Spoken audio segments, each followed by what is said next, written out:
Bonjour Roland. Bonjour Jonathan. Bonjour Roland. Bonjour Emma. Bonjour à tous. On se retrouve aujourd'hui pour parler du Tao. Vous vouliez aborder le sujet du Tao et son rapport avec la pratique solaire. Est-ce que vous pouvez nous en dire plus? Pourquoi on est là aujourd'hui?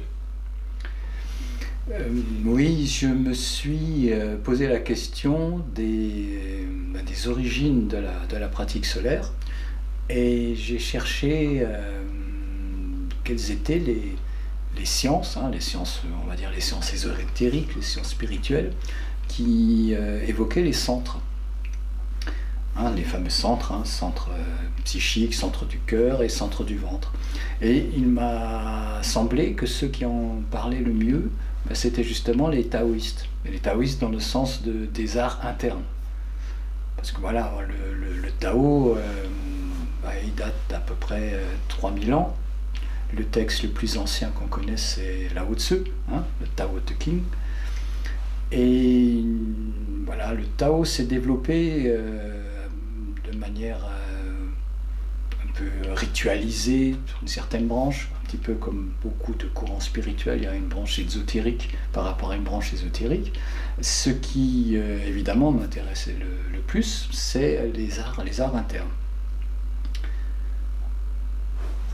Du coup, par rapport à ces arts internes, dans la pratique solaire, on traite la tête, le cœur et le ventre. Ça change quoi par rapport au Tao et qu'est-ce que le Tao peut apporter du coup à la pratique solaire? Ouais, c'est ça. C'est-à-dire que dans les arts internes taoïstes, on parle des 3 centres, on les appelle les Tantien. On va parler du Tantien inférieur, Tantien médian et du Tantien supérieur. Et il y a des différences, on va voir ça ensemble, il y a des nuances, il y a des choses qui sont, on va dire, quasiment, c'est pas du tout pareil, et c'est très très intéressant. Parce qu'il y a cette notion de transformation d'une énergie en une autre, et d'un passage d'un centre à l'autre tout à fait particulier. La base, donc on peut dire il y a 3000 ans, c'était centré vraiment sur le bassin, ou le hara. Et là, il parle d'une génération d'une énergie vitale qui est produite par les reins. Donc là, on parle d'une énergie quasi physique, en tout cas l'énergie qui est à l'origine de la santé du corps, de l'énergie du corps. Et donc il parle de cette énergie et il doit y avoir une transformation, une forme de sublimation, une purification, un travail par rapport à cette énergie. Donc il parle même de rétention ou des énergies sexuelles, il parle de la transformation de cette énergie en ce qu'il s'appelle le yin. Donc c'est une énergie spécifique, le yin. Il y a eu d'ailleurs tout un développement par rapport à ça qu'on retrouve dans les arts martiaux.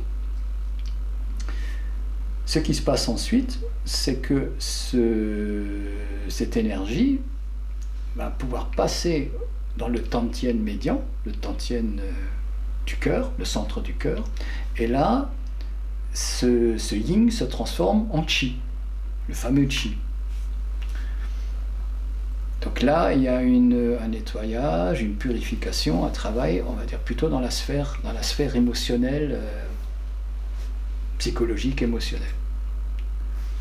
Après, ce chi est transformé encore une fois en une autre énergie dans le centre de la tête, qu'ils appellent le shen. Et ce shen, donc là on est dans le centre psychique, il y a cette transformation qui amène, d'après ce que j'ai pu en voir, au silence mental, et à travers le silence mental, au Tao. Dans les textes que j'ai vus, on parle du Tao comme la dissolution de l'ego et l'immersion dans le Tao. J'ai des raisons de penser qu'il y a peut-être déjà là une interprétation plus moderne des choses par rapport à ce qu'est le Tao ou ce qu'il pourrait être. qui est une question très difficile. Justement, on parle du Tao comme étant le centre. Avant, on discutait un peu de ça hors caméra et vous me disiez que vous n'étiez pas forcément d'accord avec ça. C'est pas au niveau de centre, tu parlais de... Tu avais utilisé un autre terme, ça ne me revient plus, mais il y avait cette notion de... La voie du milieu. Oui, la voie du milieu, les centres, on peut être d'accord, dans le sens de l'équilibre. Il y a cette notion d'équilibre des contraires, avec le fameux symbole du yin et du yang, qui bien sûr fait partie de la science et de l'art du Tao. Et il y a, dans ce symbole, il y a des choses qui sont vraiment à approfondir. Il est curieux ce symbole, hein, parce que tout le monde le connaît, hein, cette fameuse virgule noire avec un point blanc et une virgule blanche avec un point noir. Si on le voit comme le bien et le mal, le chaud, le froid, donc tous les jeux d'opposition, tous les jeux de la dualité dans laquelle on se trouve. Avec au centre d'un aspect, si on va au centre du bien, il y aurait un noyau de mal, et au centre du mal, il y aurait un noyau de bien. Ça a donné lieu, cette interprétation, à plusieurs courants philosophiques et même spirituels par rapport à l'intégration du négatif dans le positif. Et ça a pu même, à mon sens, créer même parfois certaines dérives et certaines incompréhensions. Ma vision, hein, qui regarde que moi, on va dire, ma perception du symbole, c'est il y a ce jeu effectivement d'opposition, de complémentarité, mais l'objectif est la transcendance et le dépassement. C'est-à-dire qu'il s'agit, dans toute spiritualité qui se respecte, il s'agit de dépasser la dualité. Donc ce serait surprenant qu'on ait une espèce d'éloge de la dualité. On peut comprendre bien sûr que les jeux de morale n'ont pas vraiment leur place, hein, en tout cas la moraline, que le bien, il n'y a pas de bien absolu, de mal absolu, tout ça, d'accord, bien sûr, il y a des raffinements à apporter à ces notions. Il s'agit dans le Tao de transmutation, d'alchimie, et donc de transformer, alors c'est pas le plomb en or comme les alchimistes occidentaux, mais c'est justement le fameux yin en chi et le chi en shen. Et comment ça se passe? Si on regarde les pratiques, il y en a, il y a des pratiques de respiration, des pratiques de méditation. Il y a le sourire intérieur, dont j'aimerais beaucoup qu'on parle, parce qu'il y a justement un rapport évident avec la pratique solaire. Il y a l'orbite microcosmique aussi. Alors, il y a plein de choses à dire par rapport à ces techniques, on va y revenir, quoi. Et que je ne perds pas le fil, il y a cette notion d'alchimisation. L'alchimisation, c'est transformer, si on garde notre image habituelle, qui nous parle plus que ces termes orientaux, hein, de plomb en or, il s'agit de transformer le négatif en positif. Le négatif, ça va être quoi? Il y a 3000 ans, on l'axait vraiment sur le hara. Le centre du ventre, c'est vraiment le centre de la génération. C'est le centre aussi des pulsions. C'est le centre de tout ce qui est, on va dire, au niveau des mémoires héréditaires. C'est aussi, comme on retrouve dans d'autres, plutôt en Inde, c'est le siège de la Kundalini, hein, à la base de la colonne vertébrale. On a, on le sait, un réservoir très très puissant, et en même temps qu'on peut sentir bouillonnant de force, qui peuvent être incontrôlées, qui pourraient être explosives.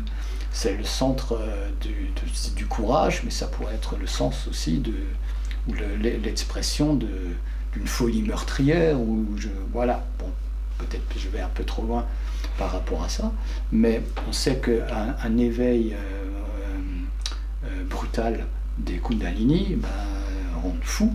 En tout cas, d'éveiller ces forces brutes peuvent causer un problème. D'où cette notion, de toute façon, d'ailleurs, de transmutation, de transformation d'énergie brute qui doit être raffinée et transformée.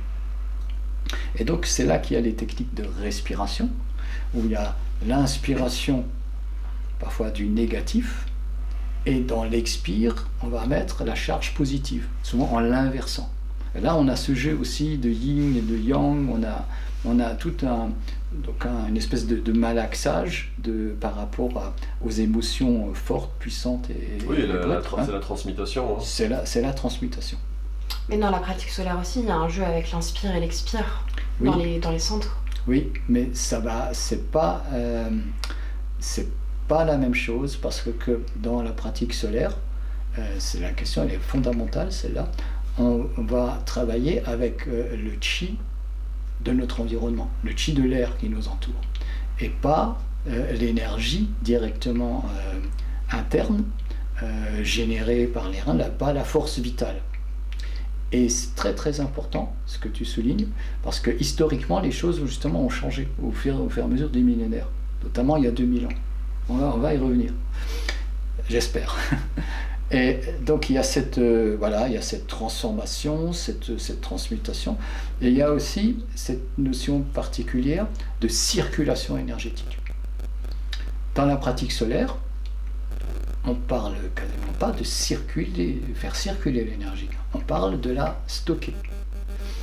On retrouve ça aussi dans les arts internes du taoïsme. Il y a une circulation, notamment là c'est l'orbite microcosmique. L'orbite microcosmique, qu'est-ce que c'est? C'est sur la base des méridiens. Donc les méridiens, ce sont les canaux de circulation de l'énergie dans notre corps éthérique. Et donc il y a le méridien, le Dantian, je crois qu'il s'appelle, il y a un méridien gouverneur, et il y a l'autre, je ne sais plus comment il s'appelle. Donc ce sont des canaux qui partent de l'avant du corps, au niveau de la bouche, et qui passent par l'avant, qui vont passer sous l'assise, remonter dans le dos, le long de la colonne vertébrale, redescendre. Et là, le pratiquant, lorsque c'est au niveau du palais, il va redresser la langue pour faire le contact, pour toucher le palais. Et il y a cette notion de circulation énergétique qui a pour but, je pense, premier quand même, de faire circuler cette énergie vitale pour la santé, notamment du corps. La santé du corps et aussi le nettoyage des méridiens. Il y a toute une branche du taoïsme qui s'est associée à la science médicale pour la santé du corps. Et il y a donc des praticiens du Tao. L'acupuncture, on est un dérivé de la connaissance des méridiens, pas forcément celle du Tao, mais aussi par rapport aux autres découvertes d'autres. Ce sera toujours en Orient qu'on aura découvert ces méridiens. Donc il y a une branche du Tao qui a une transformation de l'énergie vitale qui doit circuler pour la santé du corps. Mais là, on n'est pas dans les arts internes vraiment, on n'est pas dans les arts internes initiatiques dans la recherche du Tao. On est dans l'art de la santé. On est dans des méthodes. Et pourquoi dans la pratique solaire, on ne parle pas de circulation d'énergie, du coup?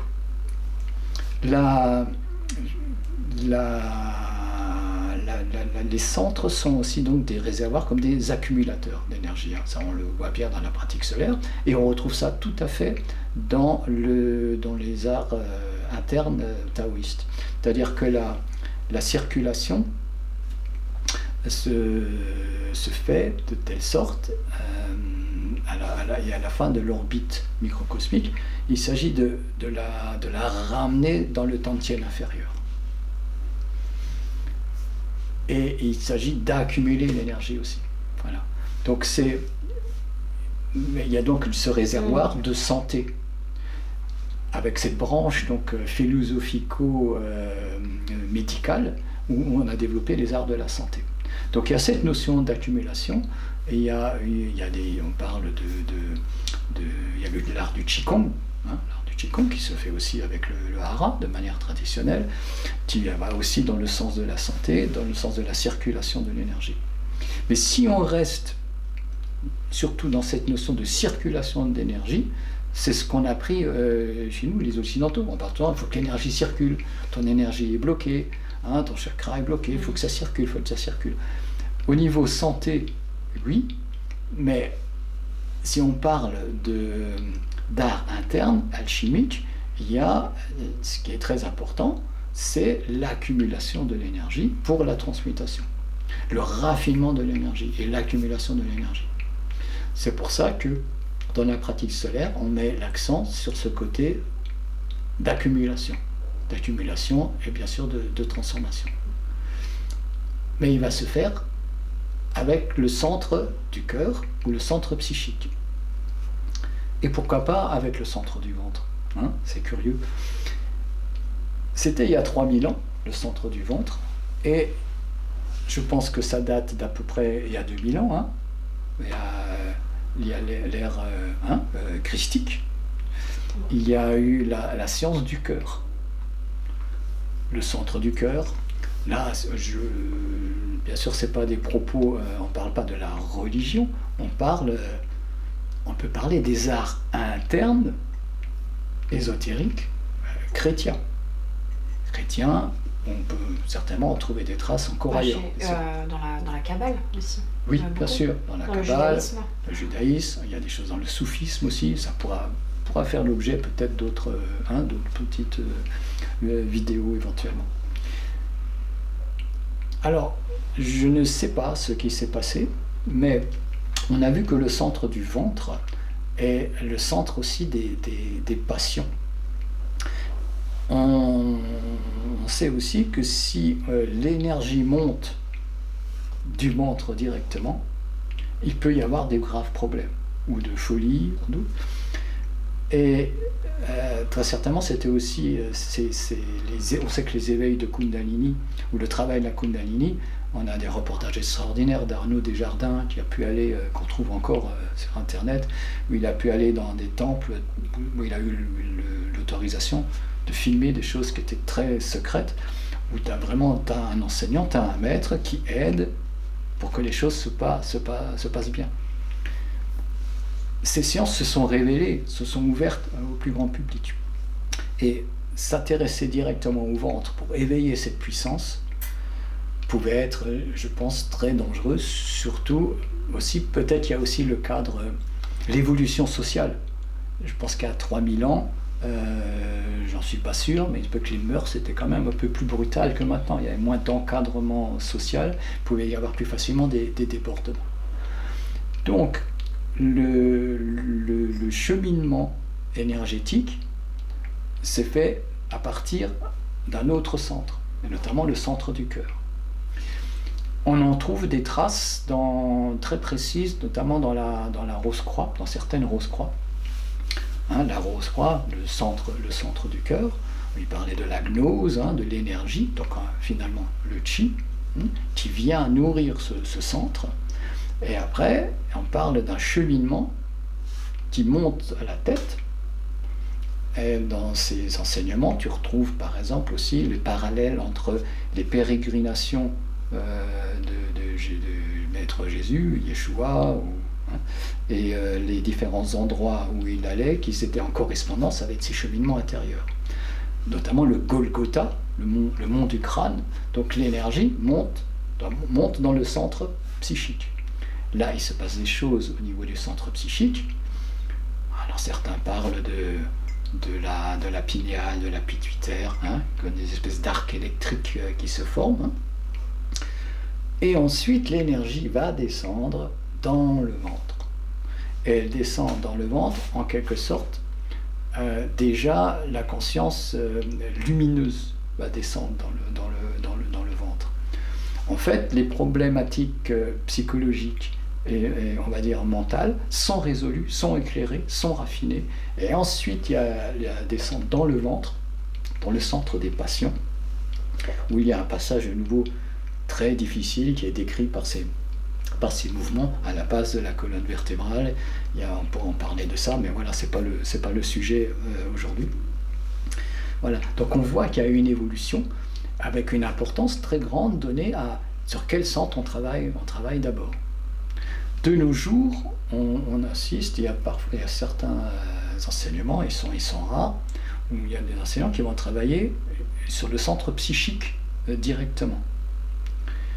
Et mon avis et certaine part de mes expériences me font dire que si on travaille le centre psychique exclusivement, il peut être, et on va faire donc il y a cette descente qui pourrait s'opérer vers le bassin, vers le hara, et ensuite le cœur. Il y a quelque chose qui pourrait être problématique, c'est-à-dire travailler strictement le centre et uniquement et exclusivement le centre psychique, ce qui développe la puissance de l'intelligence, la puissance mentale, une puissance de volonté et de logique aussi, on pourrait dire, jusqu'à ce qu'elle puisse devenir quelque part implacable. Certes, elle pourrait elle ouvre à des connaissances, elle ouvre au supramental, elle ouvre aux connaissances du monde, des origines et du fonctionnement de l'univers. Mais le cœur, lui, permet l'amour, la compassion, l'équilibre. L'équilibre, la tête et le cœur. Et je pense qu'il est très important de développer ces deux centres, peut-être le cœur en premier, peut-être la tête en premier, éventuellement, mais il faut qu'ils soient en équilibre pour pouvoir ensuite aller descendre dans le centre du ventre et développer et transmuter sa puissance. Par rapport à la pratique du sourire intérieur dans le Tao, est-ce que vous pouvez nous expliquer ce que c'est? Oui, le sourire intérieur, vraiment partie des arts internes taoïstes. Il s'agit de créer un sourire intérieur et c'est-à-dire ressentir vraiment une forme de joie intérieure. Hein. Donc parfois, les débutants vont s'accrocher à vont commencer avec certains souvenirs bien heureux de leur enfance, par exemple, pour essayer de le reproduire s'ils n'y arrivent pas tout à fait. Et ce qui est très conseillé, c'est de sourire physiquement, parce qu'il y a un jeu de reflets, tu fais sourire ton visage, et déjà, psychologiquement, tu te sens mieux. Il y a des choses vraiment intéressantes. Et donc, le sourire intérieur, c'est de passer en revue nos organes, l'un après l'autre. Par exemple, le foie, donc tu rentres dans ton foie, tu essaies de le situer, et tu souris, tu le remercies, tu mets en fait en quelque sorte de la lumière dans tes organes. C'est un exercice très très très intéressant et très très bienfaisant. Et tu te rends compte lorsque tu fais ça la première fois qu'en fait on ne sait absolument pas en général ce qui se passe à l'intérieur là de notre sphère, de notre corps. On ne sait même pas placer à peine le foie, parfois le pancréas, on sait à peine parfois que ça existe. Et d'être guidé, parfois ça peut être très intéressant. On dit voilà, tu descends un peu à droite, là il y a tel organe à côté de celui-ci.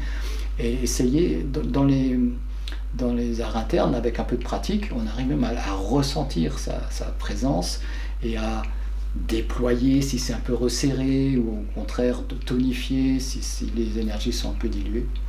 Et donc il y a ce passage d'un organe après l'autre qui a des impacts forcément, encore une fois, sur la santé. Et il y a un beau parallèle à faire dans la pratique solaire, où il y a la génération du sentiment solaire, où c'est exactement la même chose, générer un sentiment comme justement la joie, un sentiment non conditionné par l'extérieur, qui a ces facultés de libérer sur le plan émotionnel, de libérer beaucoup de choses, de faire un véritable nettoyage. Il n'y a pas cette notion de rentrer dans les organes, mais qui est plus axée sur la santé du corps, comme il y a toute cette branche justement du taoïsme qui est très, très proche là, du corps, cette branche-là. Mais on est plus dans les arts internes, à la recherche du Tao. Voilà. Ça me fait penser, quand tu parlais des organes, je connais quelqu'un qui m'a expliqué récemment qu'avec le stress, etc. de sa vie, elle avait fait une descente d'organes, et j'ai vu la radio qui est assez impressionnante, où vraiment on voit tout qui s'est affaissé. Et vraiment presque sur le point de rupture. Jonathan, c'était quel organe qui était touché? L'estomac. L'estomac, et on voit vraiment l'estomac qui s'est complètement affaissé et qui tient par miracle. Et en fait, cette personne a mis tellement de volonté sur ses organes pour les soutenir, et mentalement, je pense, et physiquement, évidemment, avec des ceintures et ce genre de choses, que finalement, elle s'en est sortie, alors que vraiment, la radio, c'est assez impressionnant, et ça m'a fait penser à ça, où je pense qu'en effet, quand on prend conscience des choses qui nous composent, qu'on ne voit pas forcément et qu'on ne ressent pas forcément, si on s'y intéresse, on peut en effet avoir de vrais effets, à mon avis. Ben oui, le fait de faire descendre sa conscience et puis respirer dedans, je pense qu'on peut l'expliquer aussi assez facilement du fait qu'on va amener au niveau biochimique, on va amener peut-être des nutriments, on va mettre des décharges hormonales, voilà. Donc c'est vraiment quelque chose d'intéressant, et ce serait d'ailleurs même intéressant, même dans la pratique solaire, de temps en temps, de pouvoir retrouver ça, parce que le corps est quand même très important, et on pourrait l'inclure, mais sans oublier l'objectif le plus profond, le plus important, quoi. Mais ce sont des sciences très intéressantes. Il y a une autre technique qui consiste à c'est quelque chose que j'ai pratiqué avec mon premier enseignant. Je ne sais pas l'origine de cette technique. C'est passer en revue tout le squelette. Les os. Tous les os. Et alors l'exercice était très très long, hein, parce que même par exemple pour la main, on reprenait tous les petits os l'un après l'autre. Et curieusement, il s'agissait de les peindre en noir. Tu peins en noir chaque petit os. Alors pourquoi en noir? Pourquoi ça? En fait, faudrait que je lui pose la question, parce que je suis toujours en contact avec lui, même si à l'autre bout de la France. Faudrait que je lui demande la question d'ailleurs de l'origine de cette technique. Je ne sais pas si elle est taoïste, parce que c'est quelqu'un qui a beaucoup bourlingué dans le monde. Et c'était extraordinaire de prendre conscience des moindres os de son squelette. C'est lié un petit peu à ça, mais il y a aussi le concept du Wu Wei, qui est... le non-agir. Voilà, le non-agir. Qu'est-ce que vous pensez de ça? Parce qu'on avait déjà discuté de ça, Oui. Et votre idée de... Bon, si quelque chose m'arrive, c'est comme ça et tout, c'est un peu ça, mais nuancé, non? Oui, ça c'est quelque chose de très important, hein, dans le taoïsme, le non-agir. Le non-agir est une action où le centre de l'action, le moteur de l'action, en fait n'est pas l'ego. C'est pour simplifier les termes, on a essayé de nettoyer ce... Je me permets de vous Ouais. couper, mais ajouter, est-ce que c'est aussi en quelque sorte faire confiance à l'univers, grossièrement? Ou ça n'a rien à voir? Non, c'est-à-dire que là c'est non, c'est la fonction plutôt, c'est-à-dire que si tu fais confiance à l'univers, ça implique que des forces de l'univers vont agir à travers toi. Et ça pourrait être la porte ouverte au monde des entités, au monde des guides, au monde à tout ce monde-là. Non, un Wu-Wei, je pense qu'il se comprend bien, c'est qu'au lieu d'agir, par exemple, avec ta personnalité sociale, au lieu de réagir à quelque chose qu'on va te dire, ah oui, mais il faut que je fasse attention à ce que je dis parce que j'ai un rôle à jouer, parce que si, parce que ça, ou il y a tout un jeu de pression sociale où je suis dans mes mémoires, hein, et dans ce qu'on appelle grossièrement l'ego. On va l'utiliser ce terme d'ego puisqu'on l'a affiné dans une autre vidéo, hein, on dit que l'ego n'est pas notre ennemi, mais voilà. Mais ce qu'il s'agit, c'est de déplacer la focale de l'origine de l'action. Donc le centrage. Et le Wu-Wei, c'est est en relation avec une forme d'intuition et donc d'intelligence. Et donc il est en rapport directement avec le développement du centre psychique et certainement aussi du cœur, hein, puisqu'on va les associer, où l'action va être juste parce que c'est pas toi qui agis, mais le toi du petit moi, en fait. Et donc l'action va être juste parce que tu vas être capable de ne pas avoir d'intérêt caché, de pas avoir, ça ne va pas être tordu par tes mémoires, par tes blessures, par tes interprétations, par tes a priori. Donc c'est la voie de la justesse, c'est la voie quelque part du milieu, au-delà du yin et du yang, hein, le bien et le mal, les jeux de dualité, des confrontations. On se place quelque part au-dessus et on laisse agir le principe du Tao, qui est le principe de l'esprit et de l'équilibre. Mais justement, est-ce que en laissant agir, on pourrait rentrer dans une forme d'évitement de l'effort et juste dans une attente et une réceptivité de tout ce qui est énergie et tout ça, parce que de toute façon, les choses vont juste arriver et moi je suis dans le non-agir. Ouais, bon, je couperai au montage. En gros, la question là, dans le truc, ils disent, est-ce que le Wu-Wei signifie qu'il faut éviter toute forme d'effort, ou est-ce plutôt une question de fluidité et de réceptivité à l'énergie naturelle? Dire que ce serait le fait de ne pas faire d'effort, ça ce serait une erreur, parce que la justesse de l'action peut nécessiter à un moment donné un effort. Ce serait absurde, ce serait la même différence qu'il y a entre un lâcher-prise bien compris et le laisser aller. Tu dis, je laisse faire les choses, je m'occupe de rien. Non, là on ne serait pas du tout dans cette optique-là. Alors, tu parles aussi dans ta question de cette notion de fluidité, de laisser faire les choses. Donc là, on est dans l'histoire dans cette notion de circulation énergétique. Si on va plus profondément dans la notion d'accumulation énergétique, c'est-à-dire il y a un renforcement de la conscience, il y a un renforcement de l'intelligence, et l'intelligence réelle te met en rapport avec l'esprit, le Tao, qui va faire que l'acte va être juste. Donc on est au-delà de ce jeu de dualité. Fluidité, ou au contraire, que serait le contraire de la fluidité, une espèce d'intensité. On est au-delà, lâcher prise, laisser aller. On est au-delà du yin et du yang, de ce jeu complexe. Et c'est ça la voie du milieu, en fait, elle est de se maintenir au-dessus de ce petit symbole du Tao. Et dans la justesse, parce que en me centrant correctement, je m'oublie, c'est-à-dire que j'oublie mes mémoires, je suis dans le fameux instant présent et je suis en connexion avec ce qu'on appelle le Tao, ou chez nous ce qu'on appelle l'esprit, qui va permettre une intuition véritable et l'acte juste. Dans le taoïsme en général aussi, on parle d'immortalité spirituelle.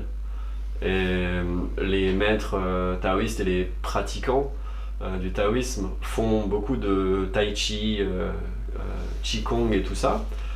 Et on associe ça à une forme de longévité, même physique, de gens qui vivent assez longtemps. Est-ce que c'est plutôt une métaphore pour un équilibre intérieur, ou il y a vraiment une forme d'immortalité spirituelle possible? Oui, cette question d'immortalité est essentielle dans le taoïsme. Alors, c'est assez curieux parce qu'il y a comme deux mouvements contraires dans le taoïsme. La production du Shen, dans le centre psychique, amène à un silence mental et parle de dissolution dans le Tao. Et d'un autre côté, on parle d'une recherche d'immortalité. Alors là, il y a quelque chose, immortalité ou dissolution, c'est quand même pas du tout la même chose. De manière globale, ça pose la question de l'immortalité. De quelle immortalité on parle? Immortalité du corps physique ou immortalité de l'âme? Parce que l'immortalité de l'esprit n'est pas à mettre en question. Nous sommes déjà des êtres immortels, dans des âmes astrales ou dans des corps physiques ou éthériques. Donc, en fait, il n'y a pas une immortalité fondamentales à découvrir, à déployer. Ce n'est pas le but, parce que nous le sommes déjà. Donc on n'a pas à chercher l'immortalité. Pourtant, voilà, le taoïsme parle de cette immortalité. Alors si on parle de l'immortalité du corps, ce qu'on voit, c'est que les arts internes, le Qigong, le Tai Chi Chuan, et tout ce qui s'est développé notamment dans les arts martiaux, mais même si on parle juste des bases, qui sont plutôt on va dire le Qigong, hein, l'exercice du Qi, il y a vraiment la recherche, on le voit dans les jardins, hein, dans ces arts qui sont développés en Chine, une recherche de la longévité de la vie. On parle des secrets d'immortalité au sens d'avoir une vie très longue et de vivre largement plus de 100 ans. Et apparemment, il y a même des résultats qui sont, semble-t-il, intéressants en termes de longévité, en termes de santé. Ce qui est logique. Quand on parle de circulation énergétique, ne serait-ce que ce sourire aux organes ou l'orbite microcosmique, il y a vraiment ce brassage vers l'intérieur du corps, vers ces nettoyages, cette tonification. Ça va dans le sens du corps. Ça m'étonnerait qu'on puisse arriver à une immortalité vraiment physique. Elle me paraît pas possible, mais on peut l'étendre plus longtemps. Est-ce que c'est de ça dont ils parlent? Ils auraient peut-être plutôt utilisé le terme de longévité qu'immortalité. Donc il s'agirait plutôt de l'immortalité de l'âme. Et là, est-ce qu'on ne peut pas faire un parallèle avec ce qui s'est passé dans l'Égypte, où il y a eu, à un moment donné, une forme de dégénérescence des arts sacrés, avec la volonté de se maintenir dans l'astral. Le pharaon, on ne parle pas des pharaons, peut-être des premiers pharaons, on parle d'un moment donné d'une certaine dégénérescence des pratiques spirituelles, qui sont devenues plus des pratiques magiques, de manière à rester dans leur pouvoir. Le pharaon, il n'a peut-être pas envie de ne plus être un pharaon, d'avoir sa personnalité qui va se dissoudre et ensuite s'incarner sous d'autres formes, dans d'autres conditions, dans d'autres contextes. Vouloir se maintenir dans l'astral, parce qu'on voit très bien avec les momifications, avec tous ces rites qui sont là, avec voilà, les objets qui doivent accompagner l'âme du défunt. Il y a cette volonté de se maintenir dans l'astral. Il y a toute une magie qui se serait développée pour rester le plus longtemps possible dans ces conditions et avoir du pouvoir sur le plan astral. Ce qui n'est pas sain, parce que ce qui est sain, là, c'est la fluidité, dont parle justement aussi le taoïsme, hein, et la dissolution dans le Tao, ou la dissolution des structures mémorielles et de personnalité, pour permettre d'autres structures de se mettre en place, et cet engrangement d'expériences, on parle par les expériences d'incarnation, au profit de l'esprit, qui lui est de toute façon immortel. Donc voilà, je pose la question, cette notion d'immortalité, est-elle venue avec, à un moment donné, une espèce de déviance, hein, des arts internes, parce que c'est pas le même discours que la dissolution dans le Tao. Justement, il y a plusieurs branches dans le taoïsme. Il y a des branches plus religieuses, on va dire, entre guillemets, extrémistes. Il y a des branches un peu plus cool, comme faire du tai chi dans un parc et faire 2-3 mouvements. C'est quoi votre idée générale de tout ça et de l'aspect religieux associé au taoïsme? Est-ce que pour vous c'est une religion, c'est plus une philosophie, un mode de vie, un outil, c'est quoi? À la base, il n'y a vraiment pas de raison que le taoïsme soit une religion à la base, puisque le Tao, si on voit les thèses de Lao Tzu, le Tao est inconnaissable, le Tao, celui qui croit connaître le Tao ne le connaît pas. Comme ça c'est dit avant les commentaires sous la vidéo. Voilà, bien sûr, on est vraiment dans plus qu'une métaphysique, on est dans un art ésotérique, dans les arts internes.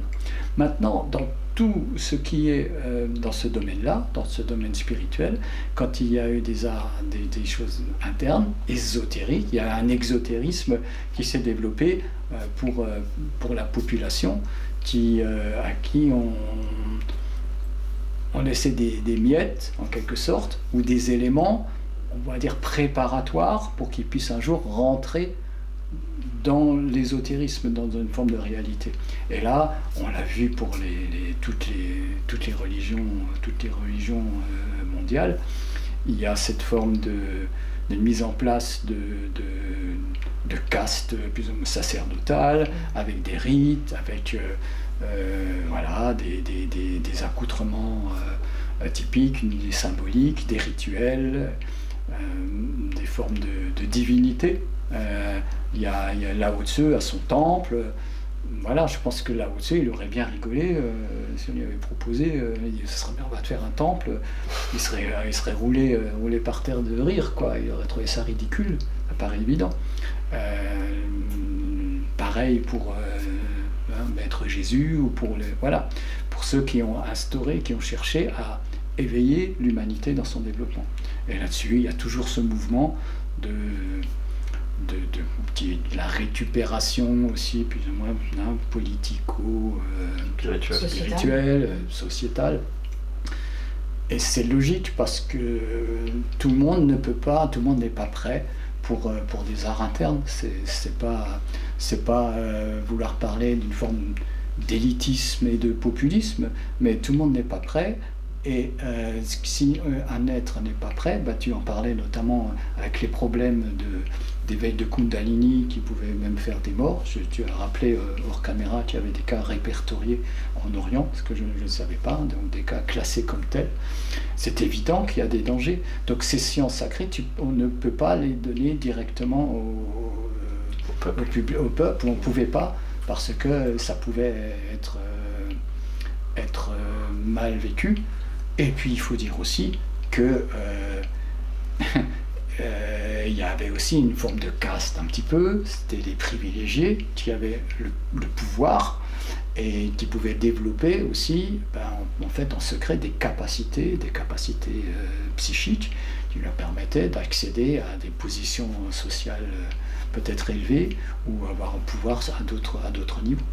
À un moment donné, les secrets ont été révélés, on va dire, au public, plus ou moins dans la mesure où il était capable de les appréhender. Certaines techniques que maintenant tout le monde connaît dans le domaine spirituel, comme les techniques de protection, comme la bulle, ces choses-là, c'était des secrets. C'était des secrets. Et à certaines époques, tu le sais certainement, Jonathan était celui qui divulguait les secrets était mis à mort, quoi. Voilà. Donc il y a voilà, on peut pas parler de déviance, mais on peut parler d'une approche de ces questions un peu légère, mais on n'est pas dans les arts internes avec le côté religieux, quoi. On a oublié d'aborder la notion de vide qui est quand même omniprésente dans le taoïsme. Qu'est-ce que vous pouvez me dire sur ça? Oui, il y a cette notion métaphysique absolument merveilleuse et très poétique du vide, surtout dans le Tao Te Ching. Alors, pour ceux qui ne le connaissent pas, bien qu'on trouve le Tao Te Ching qui est assez court très facilement sur Internet. Oui, c'est un texte libre de droit, on peut le télécharger gratuitement. Oui, d'ailleurs, je mettrai un lien en description pour ceux qui sont intéressés. Ouais. Ce serait une bonne chose. Il y a vraiment cette notion, bon déjà on en a parlé un peu, que le Tao, celui qui veut nommer le Tao ne le nomme pas, il y a cette notion de Tao inconnaissable, mais il y a surtout cette notion de vide. Et comme par exemple, une roue ne serait pas fonctionnelle, ne serait pas une roue si elle n'était pas vide dans son moyeu. Si c'est pas vide, hein, on peut pas mettre un essieu, et la roue, s'il n'y a pas ce vide, elle est inutile. Pareil pour un récipient. Un verre, s'il n'y avait pas du vide, ben, on ne pourrait pas le remplir. Il y a toute cette philosophie du vide, pareil pour une maison. C'est un espace, on crée un vide. Donc il y a cette culture, ce grand respect, presque comme une vénération pour le vide qui est absolument extraordinaire. Et comment est-ce qu'on peut la comprendre? On pourrait la rapprocher des paroles de maître Yeshua. On ne met pas de vin nouveau dans de vieilles outres. Il y a cette notion-là, c'est-à-dire qu'il faut que ce soit vide pour que les choses puissent se remplir. Donc il y aurait cette notion peut-être de nettoyage, de fait de se débarrasser de ses mémoires. Mais quand on lit les textes, on sent que ça va encore plus loin et que c'est comme une clé pour une manière d'être. Lorsqu'on veut répondre à une question, si on est plein de concepts qu'on a lus, ce sont même s'ils sont justes, si on peut dire, même si on ne peut pas l'affirmer, mais même s'ils sont justes, ça reste des a priori, ça reste des connaissances, ça reste des mémoires. Et on va parler à partir de ces mémoires, qui sont des mémoires, notamment peut-être d'autres auteurs, d'autres personnes qui ont dit ci ou qui ont dit cela. Alors que par l'exercice du Tao interne, ici il y a ce centrage dans le centre psychique, il y a cette production de ce fameux Shen, cette énergie qui lie au Tao. Cette énergie, dit le taoïsme lui-même, permet le vide mental. Et bien répondre à une question, vraiment, il est juste que ça passe par le vide mental. Il est juste que ça passe par une page blanche, par un je ne sais pas, je ne sais rien, mais je m'ouvre à la question, ou plutôt je pénètre à la question, je rentre dedans, je rentre les doigts de mon esprit dans la question. Je ne sais pas, voilà, c'est une manière plus maladroite que de dire que c'est le vide est à la condition sine qua non de l'intuition. Et c'est vraiment quelque chose de magnifique et qu'on trouve donc, je rappelle, il y a 3000 ans. C'est d'une modernité absolument incroyable, c'est d'une intelligence absolue. Et pour conclure, par rapport à la pratique solaire, du coup,